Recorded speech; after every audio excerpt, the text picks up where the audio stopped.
Good morning out there from in here, out here, while you're in there, out there. Vivi's knows. Vivi has a treat, and so do I.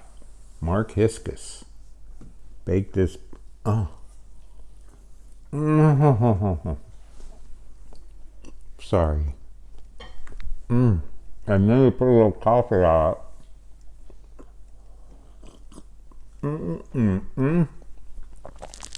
Is that ever good? Wow. Vivi has a treat, like I said. We're just in from a long walk, and it was a neighborhood adventure. First, we walked down the road out to the highway, and a woman who has, well, there's lots of people who are mad at me here. That it's a misunderstanding, so I wish they'd deal with the misunderstanding before they got mad, but they're mad. So anyway, I passed one of the people who was mad, having her coffee on the front porch, and I said, "Hey, let's have that coffee. How about we be friends?" And she went, "Okay." So maybe that one's over with. And then we were coming back, and the best thing, oh, poor me. I walked Vivi down behind this house, and this dear neighbor down the way, has a what is that, an Australian Shepherd? Is that what that is? And just as we were at the back steps, boom, down comes the Australian Shepherd for the morning take a leak time. And out came the woman who owns the dog, and she went, and then she did one of these and covered herself all up. And fortunately, well, what kind of an abandonment in the middle of the show are you? What's that about? Come on, back up. Come on, hop up. Vivi, hop up, hop up, hop up. Okay, steal the show. Huh? Do the show? What, you want to go over there? You want my banana bread? No, or what, bread? No. Oh, okay, we're going to continue. So there she is, and it's like this, and I'm so glad. She's dear. She was laughing. Fortunately, she was laughing, and I was apologizing, and she was laughing embarrassingly. And her gardens are beautiful, beautiful. So what did I do as we leave? As you know, we're done, and her dog runs back in the house. And what do? I turn into Groucho. I didn't even mean it. And I went, "Love your hollyhocks." She laughed. I laughed. I have my Don't Say DeSantis. Daughter Meredith gave it. Don't say DeSantis. That's what it says. Can't see over my tummy. No. Can't. Let's see what we have in the book. Oh, wrong page. Here's the page. Well, welcome to the Sentimentalist. Hey, Mark, Ariana, Joel. I have wonderful visits today from Ruth Swald, who studied with the shamans. I've told you about her. She's taught me, I need to do this. My PTSD's acting up. And teaches shamanism. And then later today, Peg Padnos with her poems, a chapbook collection, all about the horrors, the horrors of birthing and things going wrong with birth. And I read that yesterday. And my friend Mark Hiskus, what a dear. Did I tell you he made it? He came out to visit, and we have such a, I trust he does, I hope. Such good, real conversation, just conversations about, this go everywhere. Why did I bring up Mark? Oh, he was saying he could never read those. He started to read Annie Dillard's book about time, and he couldn't read the part all about birthing the baby and all the things that go wrong. And And well, I'm stopping. He was telling me about his daughter, and oh man, I mean, I have an idea about, my thing where I got in trouble for trespassing. Now, I want everybody to know this. Unless there's a no trespassing sign in America, the law is you can walk on property. If it says no trespassing, they're telling you, and you can't. Otherwise, welcome to my woods.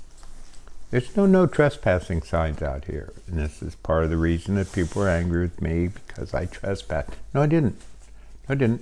Just to walk in the woods. And so that's important. And then I thought, they're building all this stuff through the woods here. What about sound trespassing? All the sounds he makes compared to my quietly walking through the woods, I have to listen all day to beep, beep, beep. If he's looking, I'm wondering what the beep is. So I want to get to. Did you see where somebody tried to work to ban the Bible? Isn't that great? There's more sex and violence in the Bible probably than to kill a mockingbird. Yeah, why not? Why not? Wouldn't that draw the line? No, because we're on air. Oh, okay, we'll just let that go. Here she comes. I'm so glad. The Hope Church in town has a gay flag. It's been ripped down 7 times, I think. I think the number's 7. I won't get that accurate, but ripped down 1 is enough, but many times. Ripped down. Yeah, we don't want to.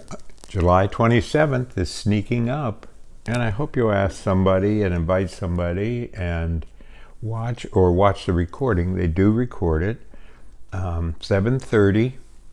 Let me know if you don't have the link, because if it works, it's going to be fun. If it doesn't work, we tried. But we're going to have the poems. It's about 40 minutes long, is all. Carrie Newcomer, Bernadette Peters, John Denver. I mean, come on. Ralph McTell, Kate Wolf. Yeah. So try to tune in. I mean, it'd just be so great to see you. Because I can see you. That's the thing. That's what's so nice. Even if you're bored stiff, I get to see you.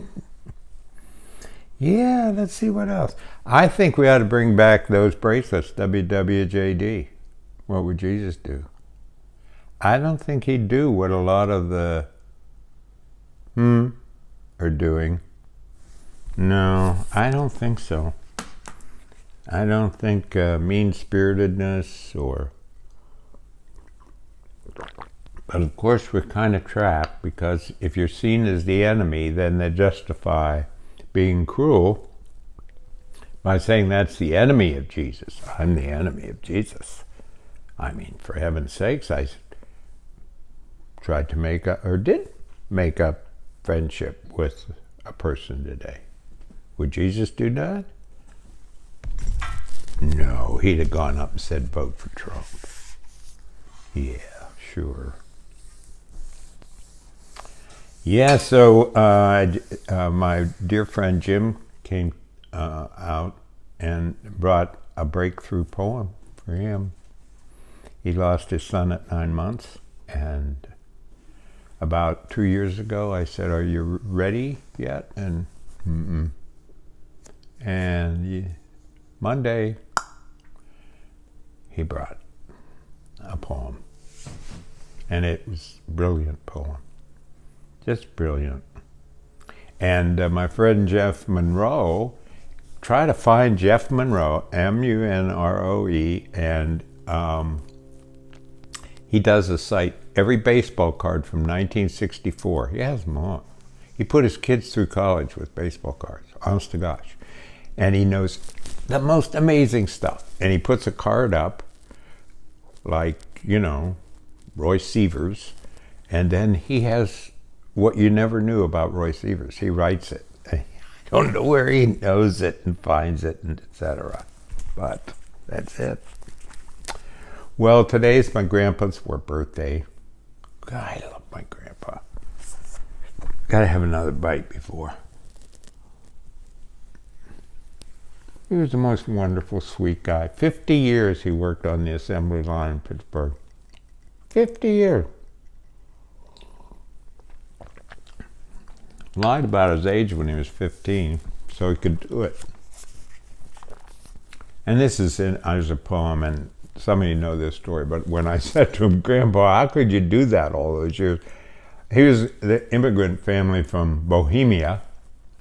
And he said, what do you mean it's only 8 hours a day? Imagine that. Yep.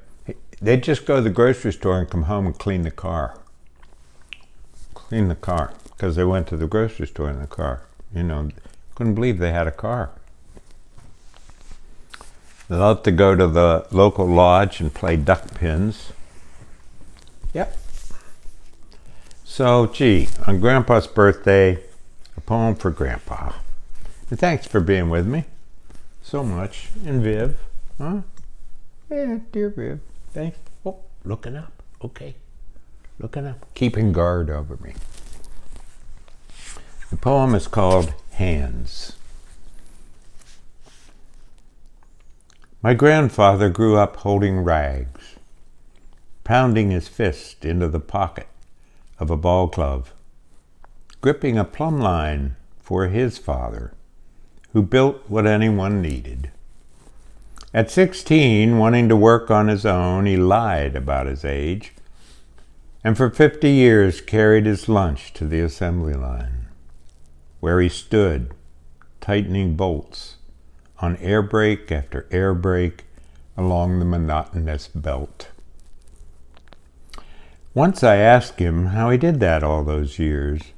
He said, it was only 8 hours a day. Then he closed his hands into fists. Every night after dinner and a Pilsner, he worked some more. In the summer, he'd turn the clay, grow tomatoes, turnips, peas, and potatoes behind borders of bluebells and English daisies. To keep away the deer and rabbits, he surrounded it all with marigolds. When the weather turned to frost, he went down to the basement, where until the seeds arrived in March, he made perfect picture frames, each glistening with layers of sweet shellac. His hands were never bored. Even within his last years, arthritis locked in every knuckle. He sat in the kitchen carving wooden houses you could set on a shelf, each house a little bit different from the others. Thank you, and thanks to Julie, whose back is really hurting today, and she came through and did this for us. So thanks to Julie, and thank you all. Take care, be kind, try to be cheerful. Bye-bye.